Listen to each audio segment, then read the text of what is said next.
Good morning, कैसे हैं आप लोग? चलिए, उम्मीद करते हैं आप लोग अच्छे होंगे, है ना। और आपकी पढ़ाई भी अच्छे से चल रही होगी। मैंने लगभग 2-3 आई होप कि मैंने कोई वीडियो अपलोड नहीं किया था। इसका रीज़न्स था, अभी मैं इसके फंक्शंस को और भी अच्छे तरीके से समझने की कोशिश करता हूँ ताकि आपके पास बेस्ट से बेस्ट क्वालिटी जो है अवेलेबल करा पाऊँ, है ना। तो इस वजह से मेरे को थोड़ा बहुत टाइम लग रहा है। आप लोग टेंशन मत लीजिए, बहुत जल्दी हम लोग बहुत अच्छे से बहुत सारी चीज़ें सीखने वाले हैं ना। तो हाँ, लेकिन एक चीज़ है कि आपको जो भी वीडियो देखते हैं, अगर आपको अच्छा लगता है, if you feel satisfaction, then please you share your friends, है ना। और आप खुद भी सब्सक्राइब कीजिए और उनको भी मोटिवेट कीजिए, है ना।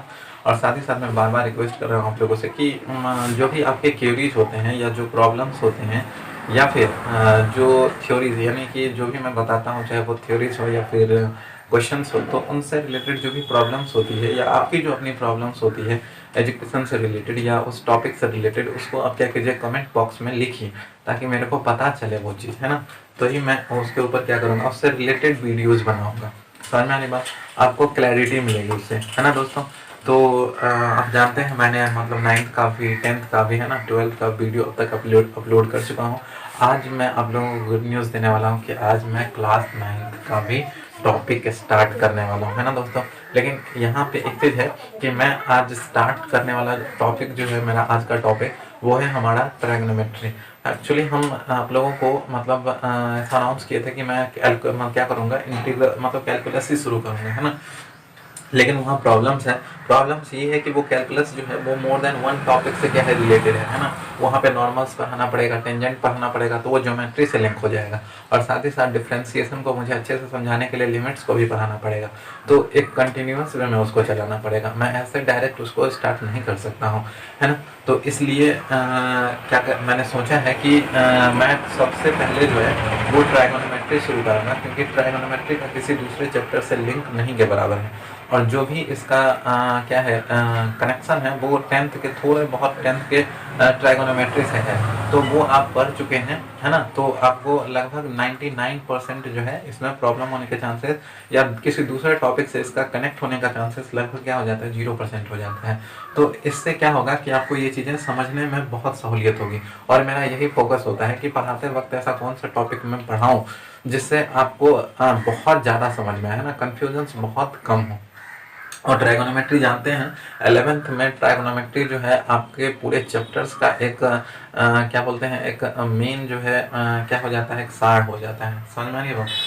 एक बहुत बड़ा टॉपिक है ट्रायगोनोमेट्री, बहुत बड़ा चैप्टर है ट्रायगोनोमेट्री 11th के लिए। और बहुत ही बेहतरीन है, बहुत बेहतरीन भी है। इसको आपको बहुत सारे चैप्टर्स को अंडरस्टैंड करने में भी आपको क्या होता है कि क्लैरिटी मिलती है। और साथ ही साथ ये चैप्टर थोड़ा सा क्या है, आपके माइंड लेवल को भी क्या करता है, ब्रॉड करता है, आपके थिंकिंग लेवल को भी बढ़ाता है। और ये चैप्टर्स वो चैप्टर्स है जो ना केवल आपके इंजीनियरिंग या आईआईटीज़ में क्वेश्चंस यहाँ से आते हैं, है ना, और मेडिकल्स में आते हैं, बल्कि सॉरी मेडिकल्स में मैंने कहने का मतलब ये हुआ कि फिजिक्स से रिलेटेड कुछ टर्म यूज किए जाते हैं, जैसे इन्वर्स ट्रायगोनोमेट्री हो गया, लेकिन मैं उसको उतना ज़्यादा नहीं ले सकता हूँ ट्रायगोनोमेट्री को। मैथ इंजीनियरिंग के लिए ये चैप्टर्स बहुत ज़्यादा इंपॉर्टेंट है। और दूसरा मैं बात करूँ तो जो बच्चे कम्पिटिटिव्स हैं, है ना, मतलब कंपटीशंस का जो एग्ज़ाम देने जा रहे हैं, हमारे जितने भी दोस्त हैं, जितने भी भाई हैं, है ना, हमारी जितनी भी बहनें हैं, तो ये जो है ये टॉपिक्स उसके लिए मतलब एक रामबाण की तरह काम करता है ना। क्योंकि आजकल सीजीएल का जो एग्ज़ाम होता है उसमें ट्रायगोनोमेट्री का वेटेज बहुत ज़्यादा होता है और कोऑर्डिनेट ज्योमेट्री का भी वेटेज बहुत ज़्यादा होता है। तो ये टॉपिक्स अगर आप एक बार अच्छे से समझ लेते हैं तो यकीन मानिए आप इन फील्ड्स में बहुत अच्छा कर सकते हैं। आपकी एक्यूरेसी और आपकी स्पीड जो है वो कई गुना बढ़ सकती है विद रिस्पेक्ट टू प्रीवियस। तो चलिए हम आज का टॉपिक इसके साथ स्टार्ट करते हैं। लेट्स गेट स्टार्ट टुडे, है ना। ट्रायगोनोमेट्री देखेंगे। तो मैंने पहले ही बता दिया, आज का जो हमारा टॉपिक होगा वो ट्रायगोनोमेट्री, मतलब चैप्टर्स जो होगा वो ट्रायगोनोमेट्री होगा। और हमारा जो टॉपिक होगा, है ना, टॉपिक आज का हमारा होगा एंगल एंड देयर मेजर्स। एकदम बेसिक से शुरू करेंगे, ठीक है। Angle and there measures, there measures, समझ में आ रही है बात। तो चलिए इसी पे शुरू करते हैं। वैसे थोड़ा बहुत मैं इंट्रोडक्शन दे देता हूँ कि ट्राइगोनोमेट्री है ना, हम लोग पढ़ेंगे क्या ट्राइगोनोमेट्री। ट्राइगोनोमेट्री जो है 2 ग्रीक वर्ड्स यानी कि कहाँ से है, ये ग्रीक वर्ड से है ना। तो ग्रीक वर्ड के बारे में ग्रीक वर्ड कौन कौन सा है ये मैं बता दूँ। 2 वर्ड कौन सा है, तो एक आपका क्या है ट्रिगोन, क्या है ट्रिगोन है, और दूसरा जो है वो है आपका मेट्रोन, क्या है मेट्रोन है। तो मेट्रोन का मतलब होता है दोस्तों, इसका मीनिंग जो होता है वो होता है मेजर। क्या होता है मीनिंग इसका मेजर होता है ना, मतलब आप क्या करेंगे मेजर करेंगे, इसको मेजर करेंगे वो मैं देख लेता हूँ अभी। और इसका जो मीनिंग होता है वो होता है आपका, इसके बारे में बता दूं, इसका मतलब होता है आपको ट्राइंगल। क्या होता है दोस्तों ट्राइंगल है ना, इसका मीनिंग ट्राइंगल होता है और इसका मेजर होता है। तो इस तरीके से आप क्या करेंगे किसी ट्राइंगल के अंदर है ना, इस तरीके से आप ट्राइंगल के अंदर क्या होते हैं 2 चीज़ होते हैं, एक तो उनका साइड होता है ट्राइंगल का और दूसरा जो है वो होता है उसका एंगल्स है ना। तो आप इन दोनों चीज़ों के बारे में क्या करेंगे स्टडी करेंगे, इनके मेजरमेंट को लेकर के ही मतलब हमारा पूरा चैप्टर्स होगा, ठीक है। इन्हीं को क्या करना होगा हमको मेजर करना होगा, ठीक है। लेकिन आज के डेट में इसका काफ़ी ब्रॉड यूज हो रहा है ना। आप इसके थ्रू मतलब सर्कल्स को भी क्या कर सकते हैं स्टडी कर सकते हैं। इसके अलावा अदर प्लेन फिगर्स जो होते हैं उसके बारे में भी क्या कर सकते हैं, with the help of trigonometry आप यूज कर सकते हैं। कैसे हम लोग धीरे धीरे आगे की तरफ बढ़ेंगे है ना। तो चलिए अब हम क्या करते हैं इसको स्टार्ट करते हैं। सबसे पहले तो हम बात करेंगे इसके ऊपर एंगल के ऊपर, ठीक है। मेरा पहला पॉइंट जो होगा वो क्या होगा एंगल होगा। मैं इसी को उठाता हूँ एंगल, इसको समझने की कोशिश कीजिएगा दोस्तों कि एंगल होता क्या है, ठीक है। एंगल ध्यान दीजिए, जैसे ये क्या है आपका, इसको हम लोग क्या बोलते हैं लाइन बोलते हैं, हम जानते हो। इसको क्या बोलते हैं हम लोग रे। और एक चीज़ और भी बता दूँ, इसको क्या बोलते हैं हम लोग, इसको बोलते हैं लाइन सेगमेंट है ना। क्या बोलते हैं इसको लाइन सेगमेंट बोलते हैं। तो ध्यान दीजिए यहाँ पे इन तीनों चीज़ों के थ्रू एंगल बनता है, ठीक है। जैसे आप देखिए 2 रेज यहाँ पे क्या हुआ मीट किया है ना, 2 रेज जिस पॉइंट पे मीट किया ये मान लीजिए ओ ए है और ये क्या है ओ बी है। तो ये दोनों जहाँ पे मीट किया वहाँ देखिए किसका फॉर्मेशन हुआ एंगल का फॉर्मेशन, किसका फॉर्मेशन हुआ एंगल का। एग्जैक्ट उसी तरीके से देख सकते हैं आप, ये क्या है आपका देखिए ये आपका लाइन सेगमेंट है ना। तो ये मान लीजिए आपका क्या है ओ ए लाइन सेगमेंट है और ये क्या है ओ बी। तो यहाँ भी जो एंगल बना इसको हम लोग क्या बोलेंगे एंगल बोलेंगे। जो ज्योमेट्रिकल शेप फॉर्म हो रहे हैं उसको क्या बोला जाएगा एंगल बोला जाएगा है ना।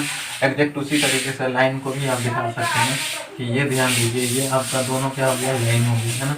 तो यहाँ पे भी आप देख सकते हैं ये ए बी आपका लाइन है और ये ए डी आपका क्या है लाइन है। तो ये जो जहाँ पे मीट करता है वहाँ पे कुछ ज्योमेट्रिकल शेप जैसे देख रहे हैं आप यहाँ पे ये एंगल फॉर्म कर रहे हैं है ना।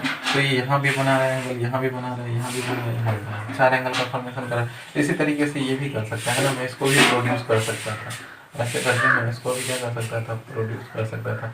तो इस तरीके से आप देख सकते हैं कि यहाँ भी क्या हो जाता है एंगल का फॉर्मेशन हो जाता है, इस तरफ भी 4 एंगल बन जाते हैं ना। तो एंगल फॉर्म होने के मतलब ये सारे मतलब क्या होते हैं रास्ते होते हैं, इसके थ्रू एंगल बन सकता है ना। लेकिन एक बात मेन करेंगे हम लोग इसके ऊपर, ये एंगल क्या होता है ये आपको समझ में आया होगा, यानी 2 रेड या 2 लाइन सेगमेंट या फिर हम बात करें 2 लाइंस की। तो जब वो एट ए पॉइंट क्या करता है मीट करता है, उससे जो ज्योमेट्रिकल शेप फॉर्म्ड होती है उसी को हम लोग क्या बोलते हैं एंगल बोलते हैं ना। क्या बोलते हैं एंगल। यहाँ पे ये हमने बात की किसके बारे में एंगल के बारे में बात की, ठीक है। अब हम बात कर लेते हैं इसके मेजर्स के बारे में है ना, मेजर ऑफ एंगल। किसके बारे में बात करेंगे मेजर ऑफ एंगल के बारे में। तो मेजर ऑफ एंगल में समझा दो क्या होता है। जैसे सपोज कीजिए दोस्तों कि ये आपका क्या है एक इनिशियल रे है, मतलब एक रे है ना। इसी रे को मैं क्या करता हूँ कि रोटेट करता हूँ ना, रोटेट करके यहाँ ले आया हूँ और इसको मैंने ऐसे करके क्या कर दिया है, देखिए इसको रोटेट करके मैं ए से कहाँ ले आया हूँ बी पे ले आया हूँ, ठीक है।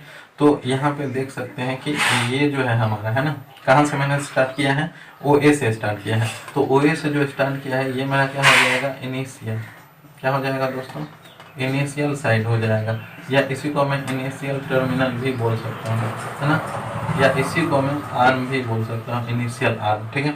और दूसरा जो है ये जहाँ पे मैंने लाया है तो ये वाला पोजीशन जो हो जाएगा मेरा ये क्या हो जाएगा फाइनल साइड हो जाएगा। क्या हो जाएगा दोस्तों फाइनल साइड हो जाएगा, या इसी को फाइनल टर्मिनल भी बोल सकते हैं हम, क्या बोल सकते हैं टर्मिनल भी बोल सकते हैं, या इसी को मैं और क्या बोल सकता हूँ फाइनल आर्म भी बोल सकता हूँ। है ना। तो इनिशियल टर्मिनल को जब क्या करता हूँ, डिस्प्लेस करके फाइनल टर्मिनल तक लाता हूँ, उस केस में जो ज्योमेट्रिकल शेप बनता है उसी को मैं क्या बोलता हूँ, एंगल बोलता है ना। जो ज्योमेट्रिकल शेप बनता है उसको मैं एंगल बोलता हूँ, ठीक है।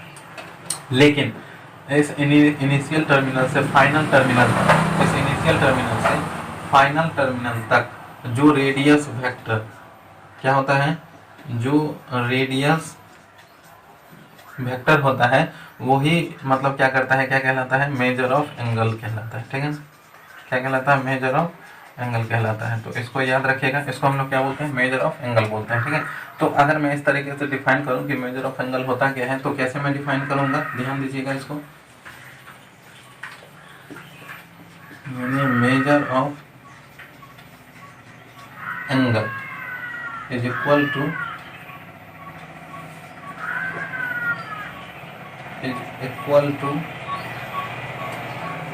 The amount of rotation. क्या हो जाएगा दोस्तों, is equal to the amount of rotation. तो यहाँ पे रोटेशन यही रेडियस वेक्टर दिखाना है ना, is equal to the amount of rotation perform. कहाँ से कहाँ है दोस्तों, from initial side to the terminal, initial side to the terminal side. समझ में आई बात, यही आपका क्या कहलाता है, मेजर ऑफ एंगल कहलाता है ना। समझ में आ रही है बात। अब हम बात करते हैं किसके ऊपर, इनके मैग्नीट्यूड के ऊपर, ठीक है। तो एंगल जो होता है जनरली वो पॉजिटिव भी हो सकता है, नेगेटिव भी हो सकता है, और किसकी बात करते हैं, और कोई दूसरा मतलब पॉजिटिव नेगेटिव तो होगा ही होगा, है ना दोस्तों। और साथ ही कोई दूसरा मैग्नीट्यूड भी होता है, कुछ भी मैग्नीट्यूड हो सकता है साइन पॉजिटिव नेगेटिव के अलावा, है ना। चलिए मैं यहाँ पे बात करता हूँ, यहाँ पे साइन ऑफ एंगल के बारे में। किसके बारे में दोस्तों, साइन ऑफ एंगल के बारे में बात करता हूँ, ठीक है। साइन ऑफ एंगल, तो साइन ऑफ एंगल समझने की कोशिश कीजिएगा। मैं इसको बहुत सिंपल शब्दों में समझाने की कोशिश करता हूँ। जैसे सपोज कीजिए कि ये आपका क्या है, इनिशियल साइड है। क्या है दोस्तों, इनिशियल साइड है, ठीक है। और इसको मैं क्या करता हूँ, ये कौन सा, ये आपका क्या हो गया, फाइनल साइड। क्या है, फाइनल साइड। तो इस तरीके से आप देखिए कैसा मतलब यहाँ पे जो रोटेशन हुआ है, ये रोटेशन कैसा रोटेशन है दोस्तों, रोटेशन के बारे में बताइए। ये रोटेशन किस तरह का रोटेशन, क्लॉकवाइज है कि एंटी क्लॉकवाइज है। तो ये रोटेशन यहाँ पे एंटी क्लॉकवाइज है। कैसा है दोस्तों, एंटी क्लॉकवाइज, है ना। तो एंटी क्लॉकवाइज जब रोटेशन होता है तब ऐसे एंगल को हम लोग क्या बोलते हैं, पॉजिटिव एंगल। यहाँ पे जो एंगल होगा वो क्या हो जाएगा, पॉजिटिव। जैसे सपोज कीजिए मैं यहाँ पे अल्फा से क्या करता हूँ, इसको इंडिकेट करता हूँ, किससे, अल्फा से, है ना दोस्तों। और दूसरा ये क्या हो जाएगा, यहाँ पे पॉजिटिव एंगल, मतलब जब क्या होता है, इनिशियल साइड को फाइनल मतलब इनिशियल साइड को फाइनल साइड तक एंटी क्लॉकवाइज डायरेक्शन में क्या करते हैं, रोटेट करते हैं, तो जो एंगल होता है उसको क्या बोलते हैं, पॉजिटिव एंगल बोलते हैं। ये किसका कॉन्सेप्ट हो गया, पॉजिटिव एंगल, ठीक है। किसका है दोस्तों, पॉजिटिव एंगल का। दूसरा देखिए मैं और आपको बताता हूँ, दूसरा नेगेटिव एंगल। नेगेटिव एंगल को कैसे मैं समझूंगा, बहुत आसान है। ये एंटी क्लॉकवाइज था, दूसरे को मैं क्या कर दूंगा, जैसे देखिए ये आपका क्या है, इनिशियल टर्मिनल या इनिशियल साइड आप बोल सकते हैं इसको। तो इसको मैं ऐसे परफॉर्म, रेडियस वेक्टर जब क्या होगा, है ना। यहाँ पे देख सकते हैं ये आपका रेडियस वेक्टर किधर रोटेट कर रहा है, क्लॉकवाइज डायरेक्शन में रोटेट कर रहा है। किधर रोटेट कर रहा है, क्लॉकवाइज डायरेक्शन, क्लॉकवाइज रोटेशन हो रहा है। तो क्लॉकवाइज रोटेशन जब होगा तो उसको हम लोग क्या बोलेंगे, क्लॉकवाइज रोटेशन, है ना। क्लॉकवाइज रोटेशन को क्या बोलेंगे हम लोग, यहाँ जो एंगल बनेगा तो इस एंगल को हम लोग बोलेंगे नेगेटिव एंगल। क्या बोलेंगे, नेगेटिव एंगल बोलेंगे। और यहाँ पे जो वैल्यू हो जाएगा वो क्या हो जाएगा, माइनस अल्फा हो जाएगा। कितना हो जाएगा दोस्तों, माइनस अल्फा, अगर रोटेशन सेम मैग्नीट्यूड से हो, है ना। रोटेशन क्या हो, सेम मैग्नीट्यूड से हो। तो यहाँ भी अल्फा, यहाँ भी अल्फा, मैग्नीट्यूड सेम है तो एक पॉजिटिव हो जाएगा जो एंटी क्लॉकवाइज डायरेक्शन में होगा, और दूसरा नेगेटिव हो जाएगा जो क्लॉकवाइज डायरेक्शन में होगा, ठीक है। चलिए इसको नोट कीजिए दोस्तों, फिर मैं क्या करता हूँ, इसको आगे मतलब इसको आगे बढ़ाता हूँ इस टॉपिक को। हाँ चलिए अब मैं क्या करता हूँ, आपको थोड़ा बहुत क्वाड्रेंट के बारे में बता देता हूँ। आप क्वाड्रेंट के बारे में पहले भी समझे हैं इसके बारे में, है ना। थोड़ा बहुत मैं आपको क्वाड्रेंट इसकी बात कर रहा हूँ दोस्तों, क्वाड्रेंट की बात कर रहा हूँ। तो क्वाड्रेंट समझिए, क्वाड्रेंट क्या होता है जनरली, दो म्यूचुअल परपेंडिकुलर लाइंस, है ना, दो म्यूचुअल परपेंडिकुलर लाइंस क्या करते हैं, जब किसी प्लेन को चार इक्वल पार्ट्स में डिवाइड करते हैं तो उसको हम लोग क्या करते हैं, किसी प्लेन को चार पार्ट में डिवाइड करते हैं तो उसको हम लोग क्या बोलते हैं, क्वाड्रेंट बोलते हैं। यहाँ देखिए, मान लीजिए कोई प्लेन था आपका, है ना, सिंपल प्लेन, ये बोर्ड है जैसे प्लेन है आपका, ठीक है। तो यहाँ पे दो म्यूचुअल परपेंडिकुलर लाइन, यानी कि ये दोनों क्या होंगे, 90 डिग्री के एंगल पे होंगे। तो इस केस में ये आपका ओ मतलब क्या हो जाएगा, ऑरिजिन।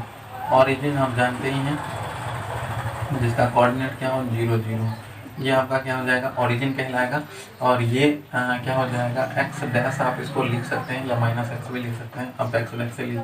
यहाँ पे क्या हो जाएगा, वाई, और यहाँ पे क्या हो जाएगा दोस्तों, वाई डैश हो जाएगा, है ना। तो इस तरीके से देखिए आपका ये वाला क्वाड्रेंट जो होगा एक्स ओ वाई, है ना, 4 क्वाड्रेंट बनेगा। पहले मैं उसको लिख देता हूँ। देखिए ये भी आपका क्या होगा, जब प्लेन चार पार्ट्स में डिवाइड हो जाए, चार इक्वल पार्ट में, तो उसको हम लोग क्या बोलते हैं, क्वाड्रेंट बोलते हैं। ये भी आपका क्वाड्रेंट, ये भी आपका क्वाड्रेंट, ये भी आपका क्वाड्रेंट, है ना, और ये भी क्या कहलाएगा, आपका क्वाड्रेंट कहलाएगा, ठीक है। तो ये आपका क्या हो जाएगा, फर्स्ट क्वाड्रेंट हो जाएगा, ये आपका सेकंड, ये आपका थर्ड क्वाड्रेंट हो जाएगा, और इसको हम लोग क्या बोलते हैं, फोर्थ क्वाड्रेंट बोलते हैं, ठीक है। क्या बोलते हैं इसको, फोर्थ क्वाड्रेंट। अब यहाँ पे देखिए, ये भी पॉजिटिव है, ये भी पॉजिटिव है, ठीक है। इसको ध्यान रखिएगा, इसको या तो मैं ऐसे लिखता हूँ या ऐसे लिखता हूँ, ठीक है, माइनस एक्स लिख रहा हूँ, ठीक है। और यहाँ पे भी हम इसको क्या करते हैं, या तो डैश लगाते हैं या माइनस लगाते हैं। तो इस तरीके से देखिए, ये पॉजिटिव, ये भी पॉजिटिव, तो इसका जो कोऑर्डिनेट होगा वो क्या हो जाएगा, प्लस और प्लस हो जाएगा। और ये क्या है, ये क्या है, नेगेटिव है, ये क्या है, पॉजिटिव। और जानते हैं पहले एक्स लिखा जाता है, तो ये क्या हो जाएगा, नेगेटिव और पॉजिटिव। और ये देखिए, यहाँ पे दोनों नेगेटिव है तो माइनस माइनस हो जाएगा, और यहाँ पे एक्स पॉजिटिव वाई नेगेटिव है तो प्लस माइनस हो जाएगा, ठीक है दोस्तों। तो ये थोड़ा बहुत कोऑर्डिनेट के बारे में क्या कहते हैं, आप जानकारी रखिए, समझ में आ रही बात। और ये जो है आपका है, ये आपका क्या कहलाता है, एक्स एक्सिस, क्या कहलाता है दोस्तों, एक्स एक्सिस। और ये जो आपका क्या कहलाता है, वाई एक्सिस, क्या कहलाता है, वाई एक्सिस। आपको इसके बारे में थोड़ी बहुत जानकारी होनी चाहिए, है ना। अब यहाँ पे देखिए, यहाँ पे कुछ मैं कंडीशन से लिखवा देता हूँ।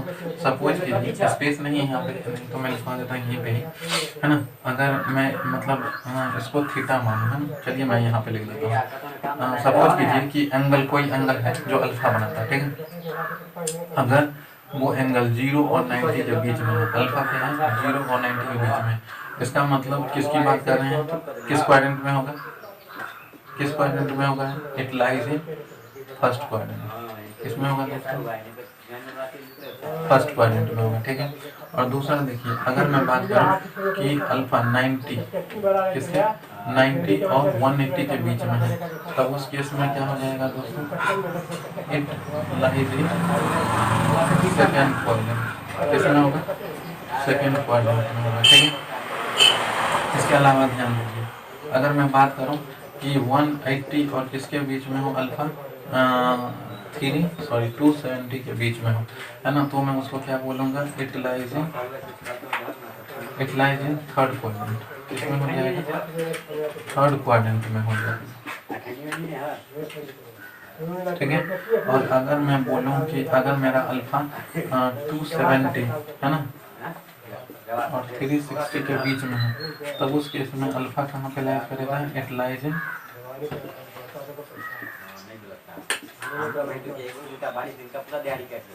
Fourth quadrant. किसमें हो जाएगा, फोर्थ क्वाड्रेंट में हो जाएगा, है ना। थोड़ा बहुत इसकी जानकारी रखिए। ये कितना हो जाएगा आपका, 0 डिग्री हो जाएगा। कितना होगा दोस्तों, 0 डिग्री। ये एक्स एक्सिस जो होगा 0 डिग्री होगा, है ना। ये आपका कितना हो जाएगा, 90 डिग्री हो जाएगा, और ये आपका कितना 180 डिग्री हो जाएगा, है ना। इसको आप क्या कर सकते हैं, π/2 भी लिख सकते हैं, है ना। कैसे, मैं बताता हूँ आगे। इसको क्या लिख सकते हैं, पाई लिख सकते हैं, और ये आपका 270 हो जाएगा। इसको आप लोग 3π/2 लिख सकते हैं, और ये आपका फिर क्या हो जाएगा, या तो 0 होगा या फिर 2π, है ना। 0 मतलब 2π भी होगा, यानी 360 भी होगा, याद रखिएगा। या इसी को मैं क्या लिख सकता हूँ, 2π लिख सकता हूँ। कैसे, ये मैं आपसे बात करूँगा, ठीक है। अब देखिए, अब मैं बात करता हूँ किसके बारे में, मेजर ऑफ एंगल्स के बारे में, है ना, system of measurement of angles. चलिए आप इसको क्या कर सकते हैं, नोट कर सकते हैं, वरना स्पेस है, मैं इसको इधर समझाने की कोशिश करता हूँ, ठीक है। यूनिट है ना, मेजर ऑफ एंगल तो हमने देख ही लिया है। अब हम बात करते हैं किसके बारे में, यूनिट के बारे में, कौन कौन से यूनिट के थ्रू हम क्या करते हैं, एंगल को मेजर करते हैं। तो इसके लिए ध्यान दीजिए, unit of measure of angles है। एंगल्स को मेजर करने के यूनिट्स को हम लोग क्या करेंगे, देखेंगे यहाँ पे। तो यहाँ देखिए दोस्तों क्या है, यहाँ पे देखिए मैं बता दूं कि अगर ज्योमेट्री है ना, ज्योमेट्री की अगर मैं बात करता हूँ, ज्योमेट्री में जब भी हमको क्या करना होता है, एंगल को मेजर करना होता है, तो हम लोग क्या करते हैं, ज्योमेट्री के अंदर आपको एंगल को मेजर करना होता है, तो आप उसको क्या करते हो, आप उसको 90 डिग्री के टर्म्स में मेजर करते हैं, है ना। मेजर करना हो तो आप राइट एंगल्स के टर्म में क्या करते हो, मेजर। लेकिन अगर आपका एंगल छोटा हो जाए, है ना, ये एंगल क्या हो जाए, वेरी स्मॉल, है ना, स्मॉल और वेरी स्मॉल। अगर आपका एंगल छोटा हो जाए या बहुत छोटा हो जाए, तो उस केस में हम लोग क्या करते हैं, इसके लिए अलग अलग सिस्टम है ना, कई सारे सिस्टम्स है जिसको हम लोग देखेंगे। तो उसमें से पहला सिस्टम जो है ना, मतलब एंगल जो है बहुत छोटा हो जाए, मतलब स्मॉल या वेरी स्मॉल हो जाए, तब उस केस में मेजर करने होगा आपका सेक्साडेसिमल। क्या हो जाएगा, सेक्साडेसिमल सिस्टम है ना, सेक्साडेसिमल। दूसरा जो हो जाएगा वो होगा सेंटेसिमल। क्या हो जाएगा दोस्तों, सेंटेसिमल सिस्टम। का तीसरा जो हो जाएगा वो हो जाएगा रेडियन मेजर। क्या हो जाएगा, रेडियन मेजर हो जाएगा। ठीक है, तो अब बारी बारी से हम क्या करते हैं, इसको एक्सप्लेन करने की कोशिश करते हैं। ठीक है, सबसे पहले मैं बताता हूँ आपको सेक्साडेसिमल के बारे में। किसके बारे में, सेक्साडेसिमल सिस्टम के बारे में। क्या है ये सेक्साडेसिमल सिस्टम, है ना। तो मैं इसको बता दूँ यहाँ पे, इस सिस्टम को एक और नाम से जाना जाता है ना। इसको हम लोग क्या बोलते हैं, ब्रिटिश सिस्टम भी बोलते हैं। क्या बोलते हैं, ब्रिटिश सिस्टम। चलिए अब मैं इस सिस्टम के बारे में समझाता हूँ। इसमें क्या होता है कि जितने भी राइट एंगल्स होते हैं ना, राइट एंगल, ध्यान रखिएगा, राइट एंगल जो है, one right angle is equals to कितना, one right angle is equals to कितना होता है, 90 डिग्री। तो इसमें जितने भी राइट एंगल्स होते हैं उसको क्या करते हैं, 90 इक्वल पार्ट्स में डिवाइड कर देते हैं। ठीक है, कितने पार्ट में, 90 इक्वल पार्ट्स में डिवाइड कर देते हैं, और हर पार्ट जो है वो क्या कहलाता है, मिनट कहलाता है ना। वन राइट एंगल, किसकी बात कर रहा हूँ दोस्तों, वन राइट एंगल की बात कर रहा हूँ। तो वन राइट एंगल्स को हम लोग क्या करते हैं, 90 इक्वल पार्ट्स में डिवाइड करते हैं। 90 इक्वल पार्ट्स में डिवाइड करने का मतलब आप जानते हैं कि आप क्या करेंगे, 90 से डिवाइड देंगे, और कितना से, 90 से। तो 90 से जब डिवाइड देंगे तो जो वैल्यू आएगा इजकल 1 डिग्री, उसको क्या बोलेंगे, डिग्री। ये सिंबल किसका है दोस्तों, डिग्री का है। क्या कहलाएगा, डिग्री कहलाएगा। और फिर आप हर डिग्री को क्या करेंगे, 60 इक्वल पार्ट्स में डिवाइड करेंगे। कितना में, 60 इक्वल पार्ट में डिवाइड करेंगे, तो जो आपको आएगा वो क्या आएगा, 1 मिनट। कितना आएगा दोस्तों, 1 मिनट आएगा। इसको हम लोग क्या बोलते हैं, मिनट। इस सिंबल को क्या बोला जाता है, मिनट बोला जाता है। याद रखिएगा, कितना हो जाएगा यहाँ पे, 1 मिनट हो जाएगा। ठीक है, याद रखिएगा इसको। और इसके अलावा मैं बात करूँ, अब डायरेक्ट मिनट भी बोल सकता हूँ, 1 मिनट। इस सिंबल को क्या बोला जाता है, मिनट बोला जाता है, ध्यान रखिएगा। इसके अलावा मैं फिर बात करूँ कि इसी 1 मिनट को फिर आप क्या करेंगे, 60 इक्वल पार्ट में डिवाइड करेंगे, तो 1 सेकेंड आएगा। कितना आएगा दोस्तों, 1 सेकेंड आएगा, है ना। तो ये चीज़ याद रखिएगा। मिनट को हम लोग, डिग्री को क्या करते हैं, इस सिंबल से रिप्रेजेंट करते हैं, मिनट को 1 कॉमा से रिप्रेजेंट करते हैं, और जो हमारा सेकंड होता है उसको डबल कॉमा से रिप्रेजेंट करते हैं। ठीक है, तो इस तरीके से याद रखिएगा आप लोग। ठीक है, कि अगर 1 राइट एंगल जो होता है वो कितना डिग्री हो जाएगा, 90 डिग्री हो जाएगा, है ना। और 1 degree is equals to 60 minute हो जाएगा, और 1 minute is equals to 60 second हो जाएगा यहाँ से। ठीक है, ये थोड़ा ध्यान रखिएगा। और ये मेथड जो है वो यूज में तो है, लेकिन कन्वीनियंट नहीं है। सर मेरी बात, यूज में ये मेथड हमारा सेक्साडेसिमल सिस्टम जो है वो यूज में है, लेकिन कन्वेंट नहीं है उतना ज़्यादा। कन्वेंट इसलिए नहीं है क्योंकि इसका जो मल्टीप्लायर्स है वो 90 का भी हो जाता है और 60 का भी हो जाता है ना। जैसे मैं देखो यहाँ पे अगर मैं बताने की कोशिश करूँ, 1 राइट एंगल की मैं बात कर रहा हूँ। ठीक है, तो 1 right angle is equals to कितना, 90 डिग्री हो जाएगा। तो यहाँ पे 90 का भी मल्टीप्लायर हो सकता है, और 1 डिग्री इज इक्वल्स टू कितना हो जाएगा दोस्तों, 60 मिनट हो जाएगा, और 1 मिनट इज इक्वल्स टू कितना हो जाएगा, 60 सेकेंड हो जाएगा, है ना। तो यहाँ पे 90 डिग्री यानी कि 90 और 60 का मल्टीप्लायर्स हो जाता है, इसलिए ये मेथड उतना ज़्यादा कन्वीनियंट नहीं माना जाता। ठीक है, तो ये थोड़ा सा ध्यान रखिएगा, लेकिन ये मेथड यूज में है। दूसरा जो मैं बात करता हूँ वो है हमारा सेंटेसिमल सिस्टम। तो सेंटेसिमल सिस्टम्स को मैं बता रहा हूँ, आप इसको पहले क्या कर लो, नोट कर लो, ठीक है। इसके बाद मैं आपको सेंटेसिमल सिस्टम के बारे में बता रहा हूँ। चलिए मैं इसको मिटा रहा हूँ, ठीक है। दूसरा देख लीजिए, दूसरा जो है वो है हमारा क्या, सेंटेसिमल। क्या है दोस्तों, सेंटेसिमल सिस्टम। तो सेंटेसिमल सिस्टम, इसको हम लोग क्या करते हैं, एक और नाम फ्रेंच सिस्टम के नाम से भी जानते हैं। तो ये थोड़ा सा याद रखिएगा, याद करने वाली चीज़ है, ठीक है। फ्रेंच सिस्टम भी हम क्या करते हैं, इसको बोलते हैं। इसमें क्या किया जाता है वो समझने की कोशिश कीजिएगा। इसमें एक राइट एंगल यानी कि वन राइट एंगल जो होता है उसको कितने पार्ट्स में डिवाइड करते हैं, 100, है ना। 100 इक्वल पार्ट में डिवाइड करते हैं, और हर पार्ट को क्या बोला जाता है, ग्रेड। क्या बोलते हैं, ग्रेड बोलते हैं। क्या बोलते हैं इसको, ग्रेड, याद रखिएगा, ठीक है। क्या बोलते हैं इसको, ग्रेड बोलते हैं। फिर आप ध्यान दीजिएगा कि हर ग्रेड को, है ना, each grade is divided into 100 equal part is called minute. उसको हम लोग क्या बोलते हैं, यहाँ पे सिंगल कॉमा लगा दिए, मैंने पहले भी बताया आपको, इसको मिनट बोला जाता है, सिंगल कॉमा को। फिर 1 मिनट को जब आप क्या करेंगे, 100 इक्वल पार्ट्स में डिवाइड करेंगे, कितना में, 100 इक्वल पार्ट में डिवाइड करेंगे, तो ये कितना हो जाएगा, 1 सेकेंड हो जाएगा, है ना। तो इस तरीके से आप देख सकते हैं यहाँ पे कि अगर मैं आपको समझाने की कोशिश करूँ तो यहाँ पे एक राइट एंगल जो है वो कितना के इक्वल होता है। अगर मैं एक राइट एंगल की बात करूँ, है ना, तो एक राइट एंगल जो है क्रॉस मल्टीप्लाई करूँगा इसको 100 को, तो कितना 100 ग्रेड हो जाएगा। और एक ग्रेड को फिर 1 ग्रेड जो है वो कितना मिनट के बराबर हो जाएगा, 100 मिनट के बराबर हो जाएगा। और फिर 1 मिनट जो है वो कितना सेकेंड के बराबर हो जाएगा, 100 सेकेंड के बराबर हो जाएगा, है ना। तो इसमें 100 का कॉन्सेप्ट लिया जाता है।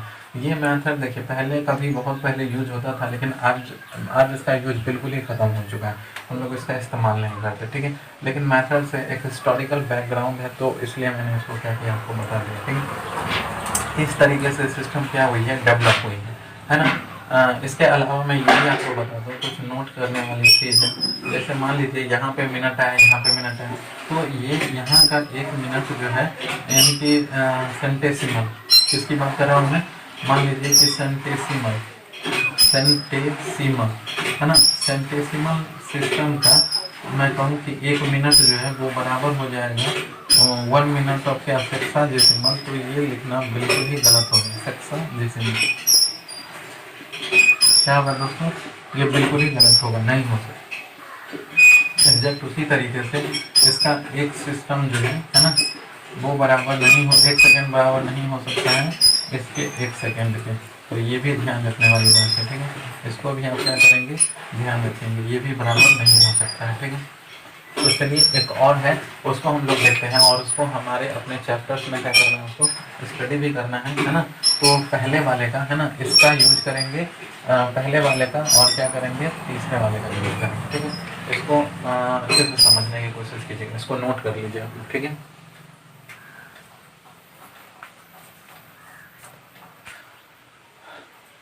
थर्ड जो मेरा था वो कौन सा था दोस्तों,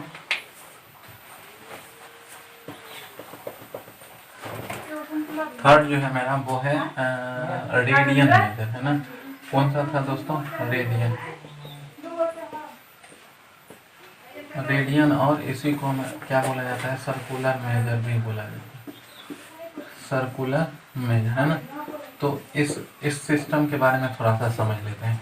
जैसे क्या होता है रेडियन, उसको मैं समझा दूँ, ध्यान दीजिए। ये क्या आपका सर्किल है ना, सर्कुलर मेजर इसी वजह से बोला जाता है क्योंकि सर्किल के थ्रू इसको हम क्या करते हैं, फाइंड आउट करते हैं। तो ये आपका क्या हो गया, सेंटर हो गया। क्या हो गया दोस्तों, सेंटर।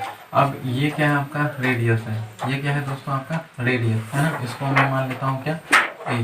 क्या मान लेता हूँ दोस्तों, इसको मैं ए मान लेता हूँ। और यहाँ पे देखिए जितना मेरा रेडियस है, ये मेरा रेडियस आर है, उतना ही मैं क्या करूँगा, आर्क सिलेक्ट कर लूँगा, है ना। उतना ही मैं क्या करूँगा, आर्क। इसको क्या बोलते हैं हम लोग, आर्क बोलते हैं। तो ये आर्क भी मैं क्या कर रहा हूँ, उतना ही सिलेक्ट कर रहा हूँ जितना कि मेरा क्या है, रेडियस है। अब मैं इसको इससे क्या करता हूँ, मिला देता हूँ। क्या करता हूँ दोस्तों, इसको इससे मिला देता हूँ, और जैसे ही मैं इसको क्या करूँगा, यहाँ पे ज्वाइन करूँगा, ठीक है। तो इस तरीके से देख सकते हैं, ये क्या है, आर्क है। मतलब इस एल को मैं क्या बोलूँगा, लेंथ ऑफ आर्क। क्या है ये, लेंथ ऑफ आर्क, है ना। तो आर्क का लेंथ जनरली मैं एल से इंडिकेट करता हूँ, लेकिन ये एल यहाँ पे किसके बराबर है, आर के बराबर है। तब उस केस में यहाँ पे जो एंगल बनेगा वो एंगल क्या कहलाएगा दोस्तों, 1 रेडियन कहलाएगा। क्या कहलाएगा, 1 रेडियन, है ना। तो चलिए मैं इसको लिख देता हूँ यहाँ पे, the angle subtended, the angle subtended at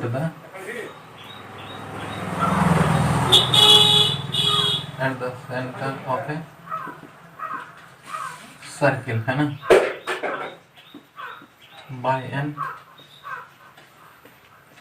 arc of length, या ऐसे भी मैं लिख सकता हूँ by an arc whose length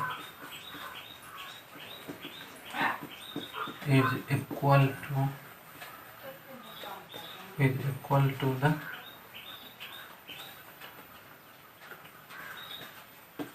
the radius of the circle, है ना, is called a radian। उसको क्या बोलेंगे, रेडियन बोलेंगे। क्या बोलेंगे दोस्तों, रेडियन बोलेंगे। एंड इसको डिनोट किया जाता है किससे, डिनोटेड एज 1 के ऊपर हम क्या करते हैं, सी लिख के इंडिकेट करते हैं, ठीक है। इसके ऊपर सी लिखते हैं, क्योंकि सर्किल मेजर है इसलिए मैं क्या करता हूँ यहाँ पे सी लिख रहा हूँ, ठीक है।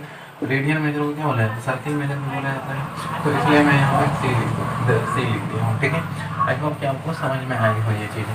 तो ये क्या होता है, मेरा सर्कुलर मेजर होता है, ठीक है। आई होप कि ये चीज़ें आपको क्या हुई हो, क्लियर हुई हो। इसको नोट कर लीजिएगा, ठीक है। इसके बाद मैं आगे बढ़ता हूँ और उसको समझाने की कोशिश करता हूँ यहाँ पे, ठीक है दोस्तों। चलिए अब हम क्या करते हैं, एक और भी चीज़, मतलब यहाँ पे जो रेडियन आप देख रहे हैं, ये रेडियन क्या होता है, कांस्टेंट होता है। अगर आप रेडियस को चेंज भी कर देंगे फिर भी क्या होगा, ये कांस्टेंट ही रहेगा, इस पर कोई इम्पैक्ट नहीं दिखेगा, ठीक। वो कैसे, वो मैं समझाने की कोशिश कर रहा हूँ। इससे पहले मैं समझा देता हूँ आपको इसके बारे में, मीनिंग ऑफ पाई के बारे में, ठीक है। बहुत ज़्यादा यूज होने वाला है इसका चैप्टर में, मीनिंग ऑफ पाई। किसके बारे में बात करते हैं, पाई के बारे में। तो पाई क्या होता है उसके बारे में थोड़ा सा समझने की कोशिश करते हैं, ठीक है। पाई जो होता है एक्चुअल में दोस्तों वो क्या होता है, ये समझने की कोशिश करते हैं। तो ध्यान दीजिए, ये जब निकाला गया है ना, द रेशियो ऑफ सरकमफेरेंस, समझने की कोशिश कीजिएगा।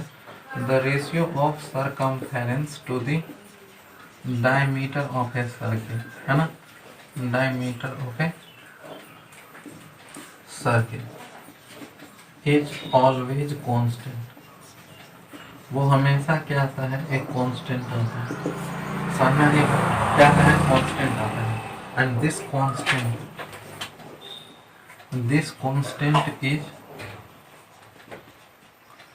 Is denoted by,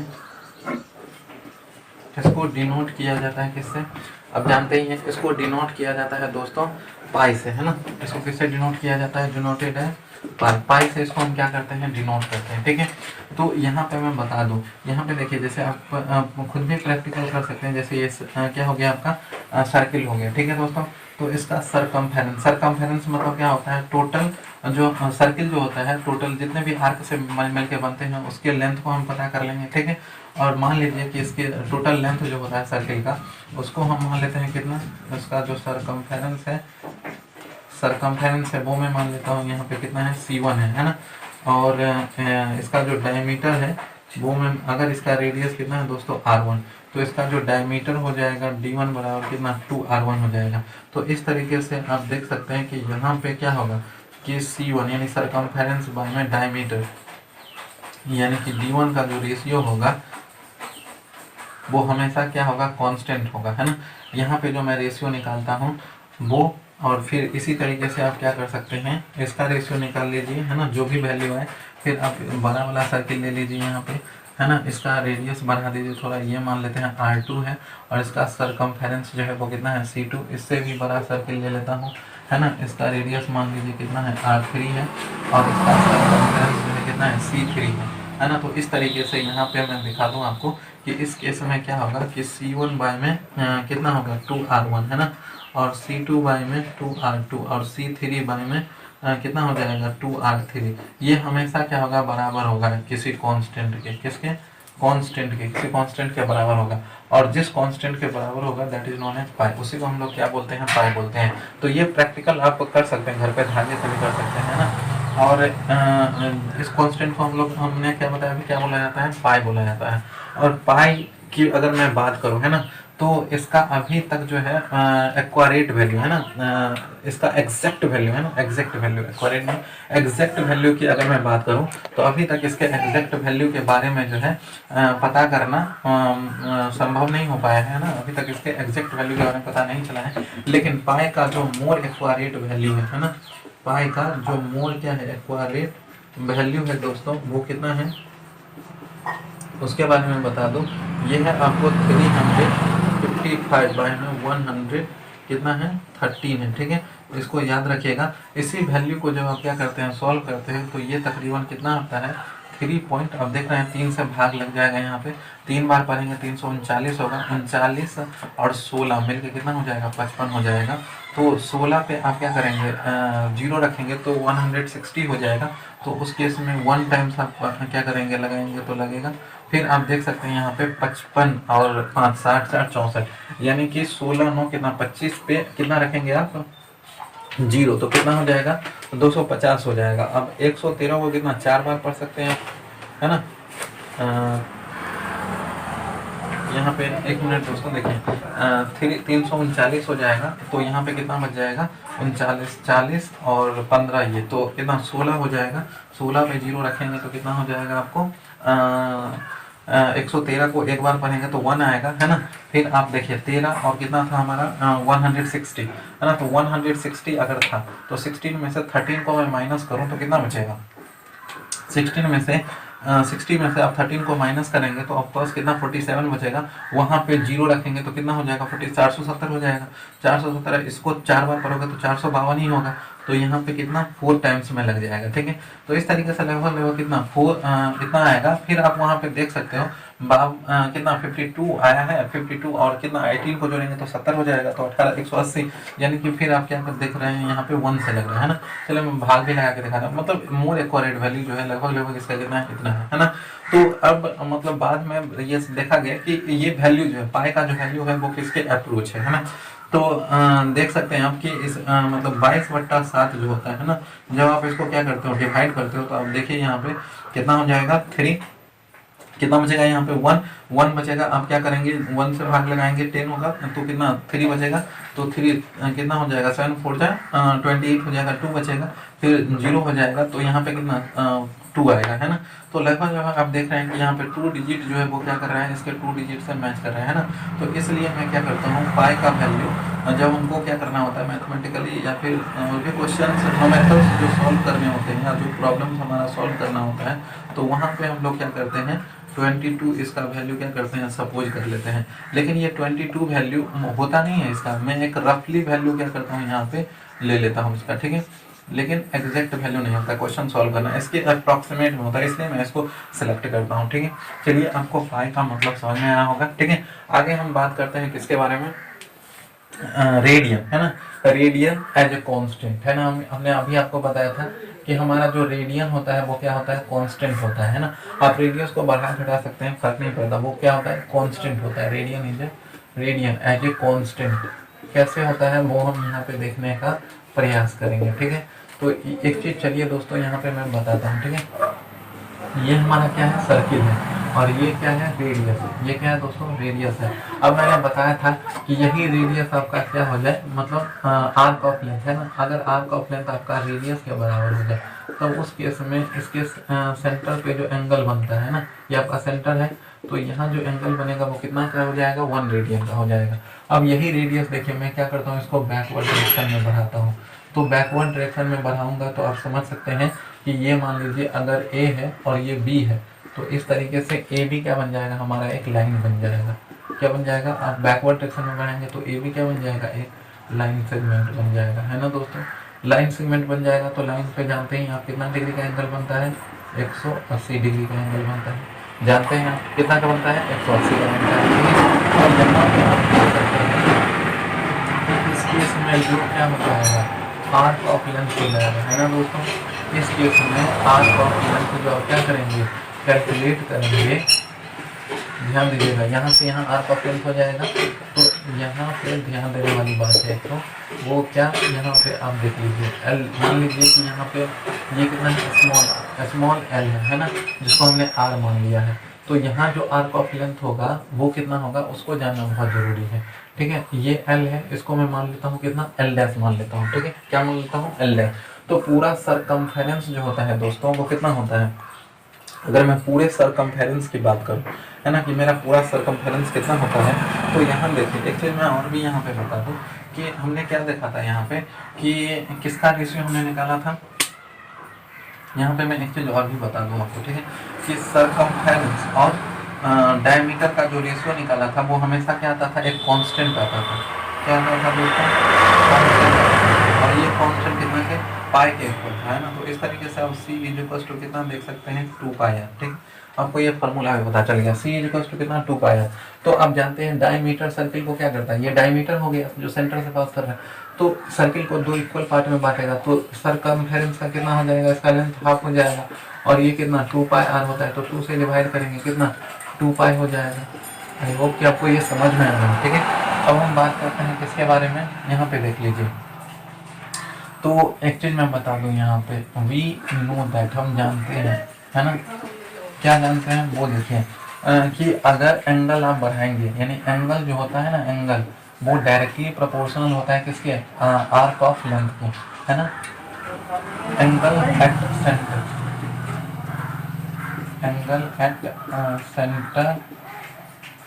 centre of a circle, circle के सेंटर पे जो एंगल होता है वो डायरेक्टली प्रोपोर्शनल होता है लेंथ ऑफ आर्क की। लेंथ ऑफ आर्क की क्या होता है दोस्तों, डायरेक्टली प्रोपोर्शनल होता है। कैसे, तो आप देख सकते हैं यहाँ पे देखिए, अगर ये एंगल देखिए, यहाँ पे कितना है आर्क ऑफ लेंथ L1 कितना छोटा है ना।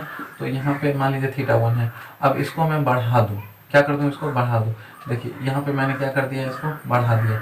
एंगल को जब भी मैंने बढ़ाया तो क्या हो गया दोस्तों, देख सकते हैं आर्क ऑफ लेंथ, है ना, ये L1 था, ये L2 मान लेते हैं। ठीक है, L1 और ये L2। तो आप देख सकते हैं कि L2 क्या है, बड़ा है L1 से। तो जो एंगल बना है यहाँ पे θ2 वो भी क्या है, बड़ा है θ1 से। तो मतलब इसको क्या बोलते हैं हम, डायरेक्ट रिलेशन बोलते हैं, है ना। तो क्या हो जाएगा, angle at centre of circle is directly proportional to the length of arc. तो एंगल जो बन रहा है वो कितना, थीटा। और यहाँ पे देख सकते हैं आप लेंथ ऑफ आर्क जो है उसको मैं मान लेता हूँ कितना है, L है दोस्तों। ठीक है, समझ में आ रही है बात। तो इस तरीके से मैं ऐसे भी लिख सकता हूँ, सिंगल होगा तो इस तरीके से हो जाएगा। या फिर देखिए यहाँ पे थीटा इज इक्वल टू कितना, कोई कांस्टेंट तो लेना पड़ेगा ना दोस्तों हमको, है ना। या फिर मैं इसको ऐसे भी लिख सकता हूँ, अगर ये डायरेक्टली प्रोपोर्शनल है तो उस केस में स्टार्टिंग का एंगल क्या बन रहा है, ए ओ। यहाँ पे मैं मान लेता हूँ सॉरी सी, चलिए सी। तो यहाँ पे क्या है एंगल ए ओ सी, और दूसरा एंगल कितना है दोस्तों, ए ओ बी है। और यहाँ पे देख सकते हैं आर्क जो है ना, ये ए ओ बी किस आर्क से बन रहा है, ए सी से। और ये किस आर्क से बन रहा है दोस्तों, ए बी से। तो इस तरीके से आप देखिए ए ओ सी का वैल्यू जो है वो कितना है, 1 रेडियन है। और ए ओ बी की मैं बात करूं तो इसका वैल्यू कितना है, 180 डिग्री है। और आर्क ए सी का जो लेंथ है वो कितना है दोस्तों, आर कितना है, आर है। ठीक है, आर्क ए सी का लेंथ कितना है, आर है। और दूसरा मैं बात करूं ए बी, तो ए बी का जो लेंथ हो जाएगा वो कितना हो जाएगा दोस्तों, arc A B. A B मतलब जैसे डायमीटर नहीं ले लीजिएगा, ये लाइन सेगमेंट, आर्क का मतलब ऐसे ए सी बी हो जाएगा। चलिए मैं लिख देता हूँ यहाँ पे ए सी बी। ठीक है, तो ए सी बी का वैल्यू कितना आया है, एल।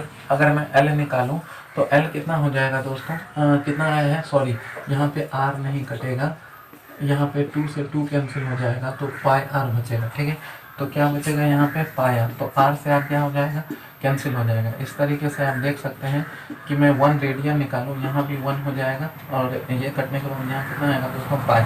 तो पाई इक्वल टू कितना हो जाएगा, 180 डिग्री। बाय में कितना हो जाएगा, पाई, है ना। तो इस तरीके से आप देख सकते हैं कि ये भी आपका देखिए, ये भी आपका ये भी क्या है, 180 डिग्री, ये भी कांस्टेंट है। और नीचे जो है ये तो मैंने बताया है कि ये कांस्टेंट है ना। तो ये भी देख सकते हैं कांस्टेंट है। और ये भी कांस्टेंट है, तो कांस्टेंट और कांस्टेंट को निकालेंगे तो आफ्टर ऑल रिजल्ट जो आएगा वो क्या आएगा, कांस्टेंट ही आएगा फाइनल रिजल्ट, है ना। तो यही क्या करना था, यहाँ पे समझना था, है ना। तो याद रखिएगा 1 रेडियन इज इक्वल टू कितना होता है, 180 degree divided by pi. 180 degree divided by कितना होता है, पाई होता है। समझ में आ रहा है बात आप लोगों को, 180 डिग्री डिवाइडेड बाय पाई, ये 1 रेडियन का वैल्यू होता है, ठीक है। चलिए इसको नोट कर लीजिए, फिर मैं आगे बात करता हूँ, है ना।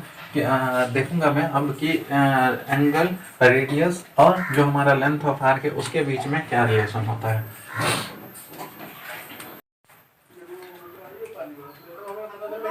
तो चलिए अब जितना हम लोग पढ़े हैं आई होप कि वो आपको समझ में आया, इसको अच्छे से देखिएगा, है ना।